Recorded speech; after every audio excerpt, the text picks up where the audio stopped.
Hi, I'm Nergish Wadia-Austin, and I am a business management consultant and trainer to the hair, beauty, wellness, spa, male grooming, and nail industries. I teach leaders of salons, spas, and barbershops how to manage their business. I teach them leadership skills, how to increase customer spend, and pretty much any aspect of running their businesses, including reducing expenses, etc. I also teach salon professionals how to run their columns as a business. My contact details appear at the end of each video.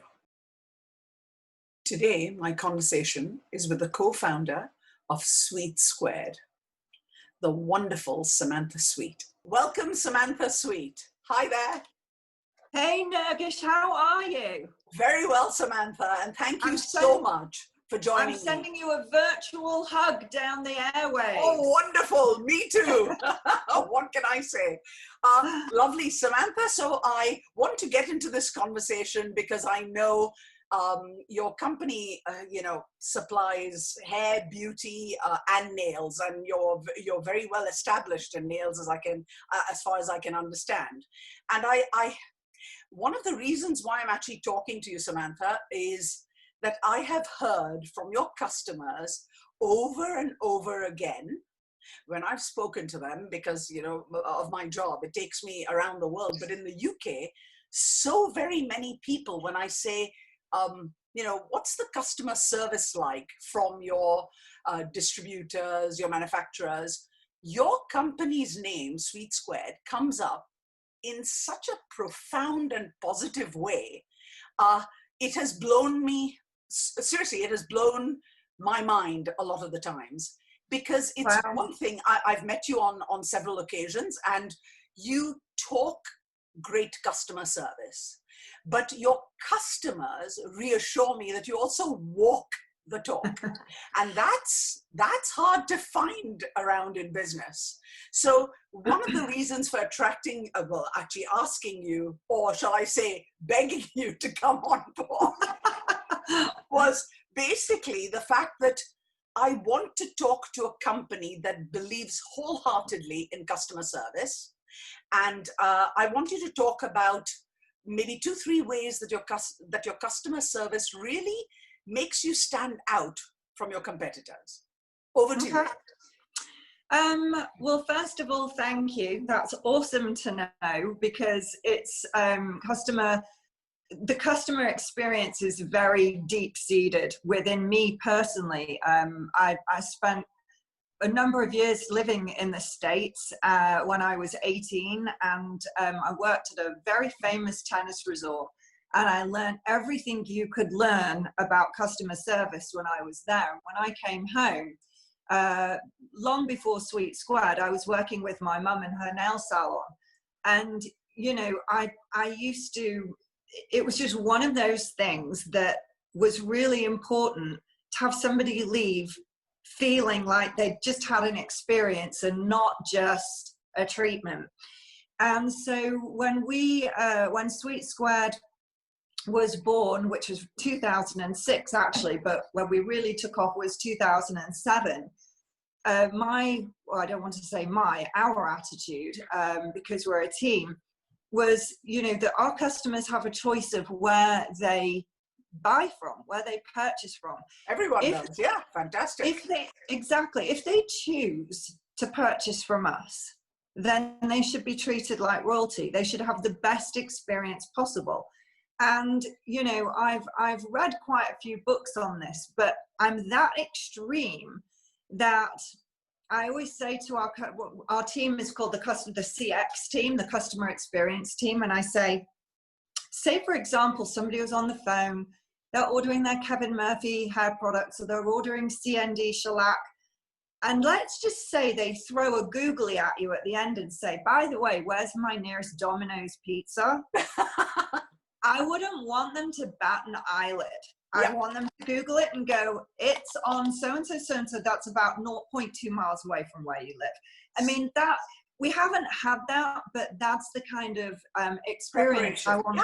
Yeah, that's and awesome. So that's one, but you know, there are two other things that I think are important. We listen to what they have to tell us. Our whole life and our whole attitude is spent on thinking, what can we do to make our customers more successful? What kind of products can we get on board to make them more successful, that will make them more money in the salon?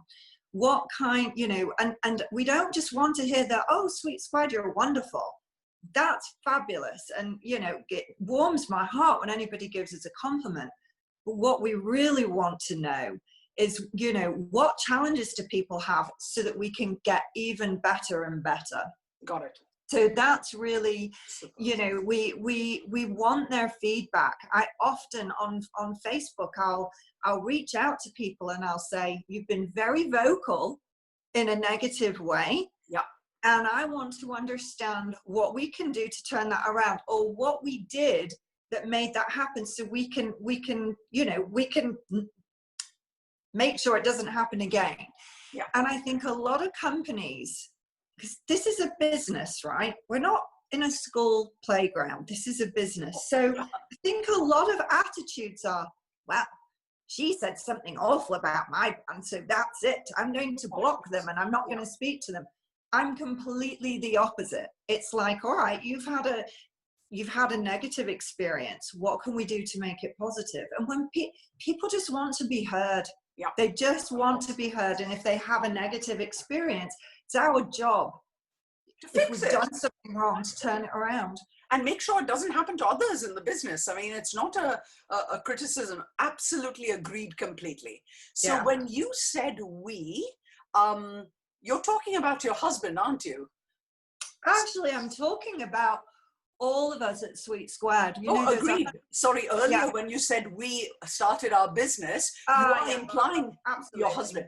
So tell us where Sweet Squared comes from, because that's a great little story, isn't it? Well, I married a man called Sam Sweet, so I too became Sam Sweet. Samantha and Samuel. So it's sort of Sam Sweet to the power of two. That's where it comes from.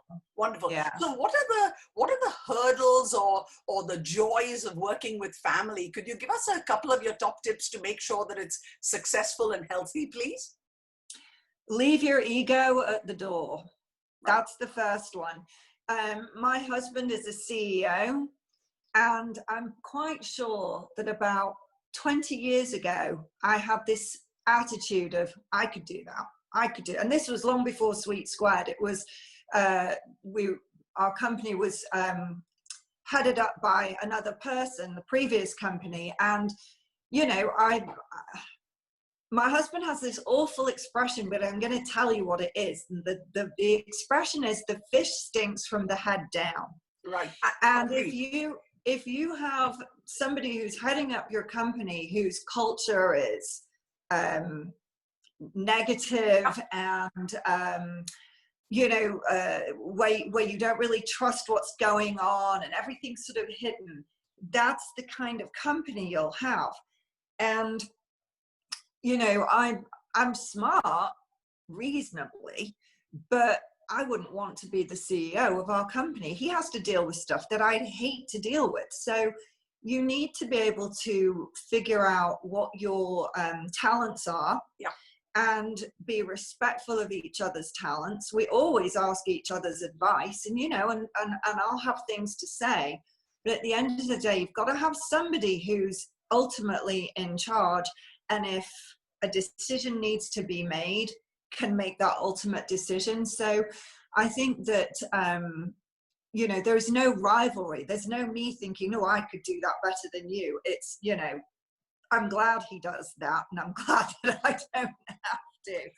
But I think another cool thing is Sam and I have we've never not worked together. We met when he came over here to do a boot camp, a train the trainer boot camp for creative nail design many moons back. We've been married for 21 years now. So, we've never not worked together. And I mean, but we're able to kind of at home leave it when we need to leave it. He has an office here, which I call, it's like his man cave. It's where he is. It's where he works, but where he games.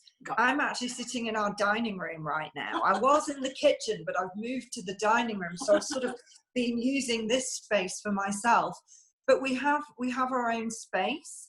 And then, you know, so we can, but when we need to do things together, we do, and we bounce off really well from each other.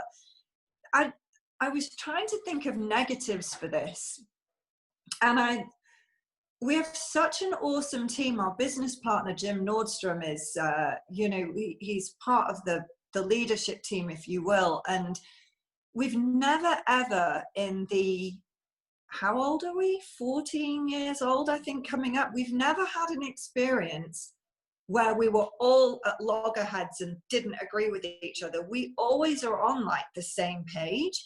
So thought processes, yeah, because you were clever in picking your partners in the first place. Well, that's a really good point. I mean, you know, we couldn't have had a better mentor or partner than Jim. We just couldn't have done. And it's been such a major way of how we've evolved, both Sam and I, in the business and what we've learned. But honestly, I don't see that there's any negative. I really don't. You're handling the situation well. And, you know, you started by saying the top tip was, you know, leave your ego at home, basically, because it doesn't belong anywhere in business, particularly when you're dealing with family. I think that's a great bit of advice. It's not a competition. Everyone's heading in the same direction. And that's it, basically. So how wonderful. Thanks, Sam. I'm sure people that work with families will appreciate that top tip. So here's what I hope. Yeah, I was just going to say sometimes it's hard, but you can't. Not everybody can be in charge.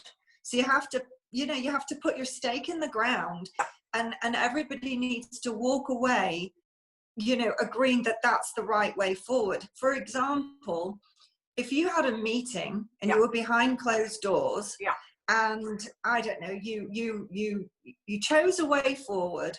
And everybody in the room agreed, but then came out of the room and a couple of people like, well, I don't really agree with that. Correct. That's bad. You know, you need to be able to say, listen, I don't agree and here are my reasons why. But then you can say, look, and I hear what you're saying, but here's why I think this is a better way. So it's your job also to persuade if you think it is, or your job to listen to them and go, do you know what? That's a really valid point. So I think, the ego at the door thing, I think is the best advice I could give. Somebody needs to be in charge, do your job and do it as well as you can. Superb. So I'm going to go on to salon owners. Let's take one aspect, and I know you deal with many aspects, but any advice for a nail business when they buy product from you and it sits on the shelf and it costs them money because they bought it off you, but really where they can make money is when it gets off their shelves. So as someone who is a known supplier of different brands, and it doesn't really matter whether it's nail or hair or beauty. Let's talk about your top tips to the salon owners and managers as to how to get that stock quickly out of their business. My best advice is to talk about what you love. Right. Even if you don't necessarily love it. Got it. And why do I say that? Let's do a nail color as an example. Got it. Let's say that we all are so opinionated, so personally opinionated on color. Yeah. And, you know, you'll get a new collection and you'll look and you'll go, I love those 5, but I hate that one. Got it. And your attitude to the one that you hate is you're always pushing forward the ones that you love to the customer. Correct. And so the one that you don't like is the one that none of your customers like because you're never pushing it, because you personally don't like it. So you have to kind of get the personal out of it. And even if you don't like it, you need to wear it, because you need to, my husband would say, you need to eat your own dog food, which is another delightful expression that he has. But, you know, if you're wearing a color that you don't like, but you're talking about it like you do, your customers are going to also, you know, think, oh, I like that color, because you've been positive about it. So that's one thing. You need, even if your preference isn't that, you need to be able to use and wear things that you don't necessarily like. Got it. But I think my biggest, people have heard me say this before, but I just think it's so true. Okay. We often as human beings will make assumptions. Oh, yeah. So somebody comes through the door, will make an assumption by maybe what they're wearing, the kind of bag that they're carrying, and we'll make an assumption that maybe they couldn't afford retail. So I'm not going to push it to them. So basically what you've done is you've closed your customer's wallet before they've ever had a chance to open it. Absolutely. And that is such a bad thing to do. Here's a way to think completely differently. You have to assume that if somebody has booked an appointment in your salon, whether it's for a cut and color, for a shellac service, whatever it might be, you have to assume that they have the money to pay for that service. Otherwise, they never would have booked it in the first place. So who are you to then assume that they don't have money to pay for anything else? I think the main thing with retail is the confidence that you have when you're talking about it, whether it's whether you're a hairdresser, whether you're a therapist, you're always talking about the things that you love. And when you talk about the things that you love with passion, the person that you are, you know, cutting hair or doing their nails is listening to that passion and believing everything that you say, because you genuinely believe it. You love Kevin Murphy hair products because, you know, he's so into the environment, and these bottles are made of ocean waste plastic. Do you know what that means to the environment? And they're like, wow, I didn't know that. That's awesome. So every time you buy this shampoo, you're scooping out X amount of plastic from the ocean. There's a story there, and it's a real story. It's not a lie. So, you know, you must never assume what somebody can't afford or can and can't afford, even if they, you know, if they look like a bag lady off the street. If they're coming in to have their nails done, it's not up to you to assume that you know, because she maybe looks like a bag lady, that she can't afford £100 haircut and color, and, you know, some great hairsprays and waxes and goodness knows on top of that. So we need to be careful about the assumptions that we make. Fantastic. Thank you. So I'll go on to a couple of other topics now that I know there's a lot of value in asking you. How nimble and flexible have you had to be during this pandemic? And can you give us a couple of examples where you had to literally change path suddenly because of what approached us in the form of COVID-19? And did it involve technology? I guess those are it's a sort of a blended question, but a couple of clear examples would be very helpful. Okay, so I think this 3-month period it's enabled us to actually do things that kept being shelved because we never had the time to do them. Absolutely. And one of them was the new website, which we are really excited. We've been talking about this, and it's always been sort of on the back burner, but it's being able to go full steam ahead because you can't really do anything else. Well, there was no time to waste. There was just no time to waste when it happened. Exactly. And so we run a very, what I would say, lean, mean machine. We sort of made decisions on what we thought as a company we would do April, May, June, and we've surpassed that every single time. And I think there's various reasons why, but there's about 150 of us, maybe a little less than 150, and we furloughed most of the team.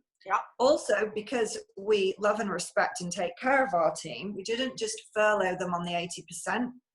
Sam and I made the decision that we would give the extra 20% so they're making their full salary. Bravo. And we decided that those that weren't furloughed, that we were going to really, really race with what we could do. So The new website is due to be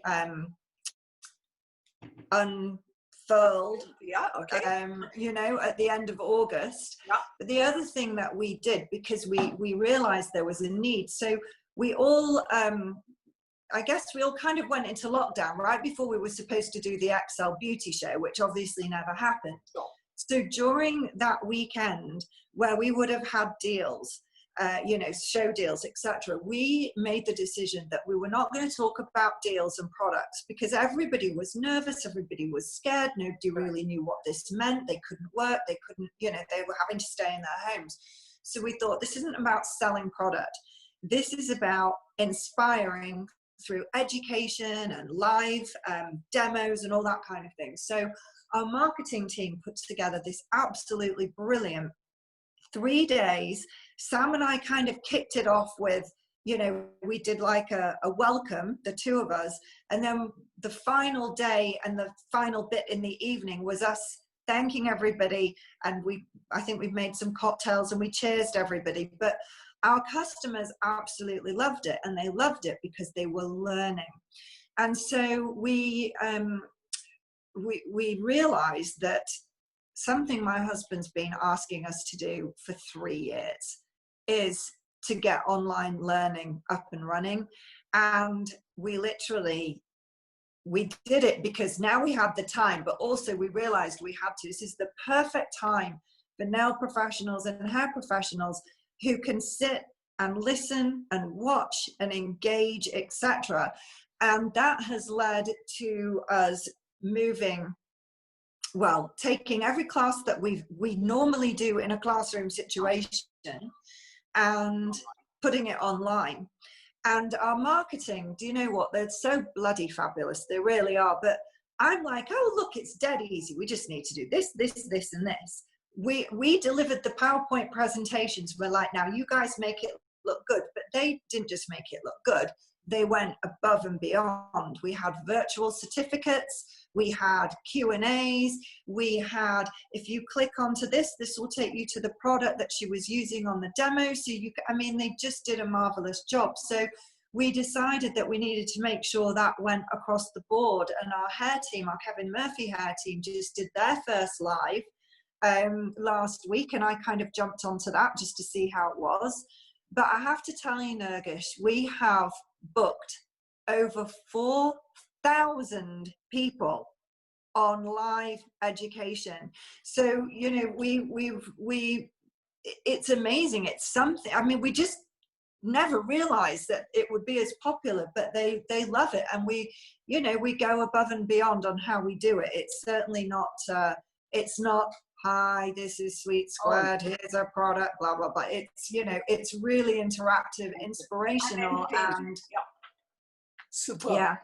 How wonderful. So, in fact, you've almost answered the question that I was going to ask next, which is, why was education so important as part of your offering as a distributor? Because quite honestly, I know it makes a difference. I'm an educator, and I have people come and tell me that their business has increased many fold since they've had the training on the business aspect of hair and beauty and nails.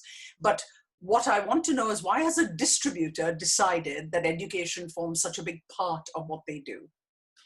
Well, I'll blame CND to begin with, because they you know, from a young age, I've been using, dealing, loving this brand, and it's always been instilled in us that, you know, how can you do anything well if you're not taught how to do it? So, you know, education has always been, you know, it's our culture. It's a massive part of our culture. Yeah. And I think when you can teach somebody in a way to you know, to give them a craft that they can do really, really well, where they understand it inside out because you've given them the knowledge and the tools, it's life-changing. It really is. And we're in an industry that, let's be honest, there's various forms of education, and you know, there are various companies out there making a lot of money off, you know, saying, well, we'll give you we'll accredit your courses. And, their courses are learn to become a nail technician in one day from 10 o'clock to 4.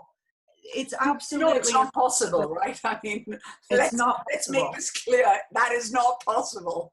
And it's not possible just to watch a YouTuber who loves to do nails and say, I'm a nail professional.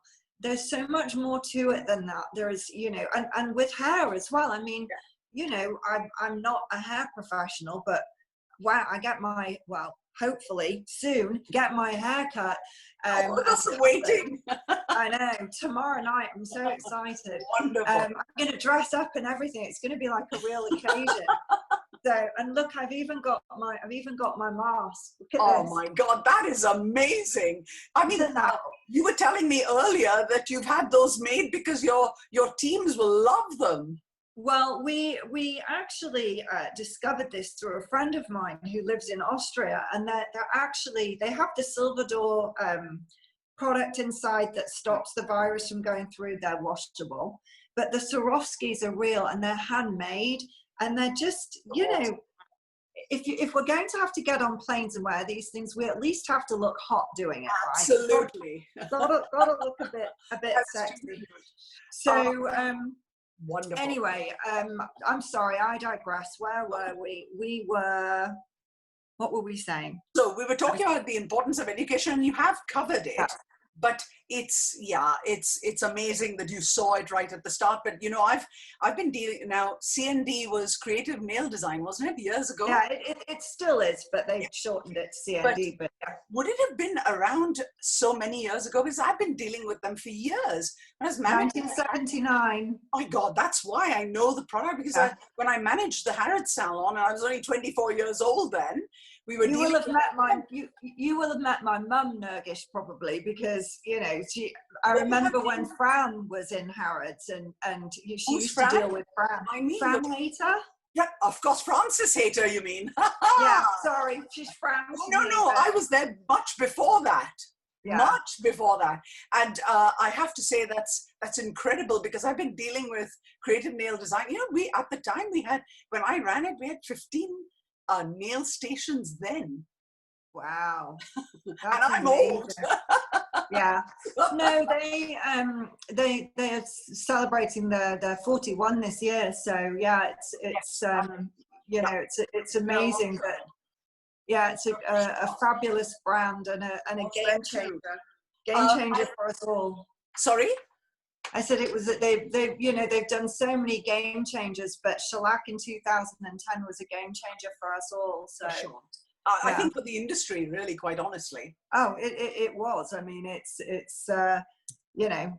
there was nothing like it, and it drove the consumer back into the salon to get their nails done. Absolutely. Because they could have something that lasted 3 weeks and didn't budge and stayed shiny and didn't ruin your natural nails. That was, I think, a stroke of genius. So moving right along, 2 little questions to end this delightful conversation, which I don't, of course, want to end. Gen Z. There's 2 aspects of Gen Z that we really need to start thinking about. And so I'd like your thoughts, just your opinions and thoughts about how we in the nail industry and, of course, hair and beauty is all, it's going to apply to all. But specifically the nail industry, how do they go about impressing Gen Z that a career in nails is worth a good hard look? And how do we get the young Gen Z customer into nails? And the reason why I speak about nails is because you guys have had such a clear dominance of that industry that I would love you to comment on that area, because I've asked people within the hair industry, etc., and I want your opinion on this, please. Well, I think Gen Z are very environmentally aware. Yes. So I think that there a lot of them are clearly sort of what's in the bottle, and what's in the bottle matters to them. Yes. I know, and I can tell you this for a fact, that the amount of interest there has been in Kevin Murphy hair products, and this isn't just he's suddenly environmentally friendly. Kevin Murphy's being you know, banging the gong on the environment since they started. Yeah. So, you know, there's a lot of people who really love the story and what's in the bottle and what the bottles are made of, etc. But I also think that as salon owners, and I listened to a lot of salon owners over this period, giving their stories and you know, what it means to them to use a brand, or, and you definitely have a personal style and culture. So I think that if you're an owner, you need to decide what your culture is going to be. Who do you want to attract? For example, if you really don't care and you're just in and out and it's all about the money, honey, then you're going to attract cheap product and people who really don't care. You know, they're after a deal. I want to, you know, crowd. It's 10 quid for my nails. I think that's great, and that's where I want to go. Sure. They're not going to get great products. They're not going to get necessarily a great service, because it's all cheap, cheap, cheap. Now, that might attract Gen Z if they don't have some money, but there are a lot of them who actually want to make sure that what they are having, the treatment they are having, you know, is going to last. So, you know, you've got to be aware of color trends. You have to be very aware of, you know, social media is a huge one. How you might attract Gen Z through Instagram, through your Instagram. You know, if you've got your salon on Instagram, what's going to attract, you know, that customer to you? Our industry offers the freedom and the flexibility to be creative. And so if you know, if maths and that side of things at school isn't your strong point, if academic side isn't your strong point, but creativity is, then this is an industry where you can still make a very nice living. And I say that with all the respect in the world, because we have given so many women and plenty of guys too across the country a skill. Also the chance to show their creativity. Exactly. What can I say, Sam Sweet? You've really helped us out. Thank you so much for your time today, Samantha. It's a pleasure, Nergish. Thank you very much for having me. Look forward to seeing you soon. Bye. Don't forget to like this video, subscribe to this channel, hit the notification bell, and you'll get to see every conversation with every expert.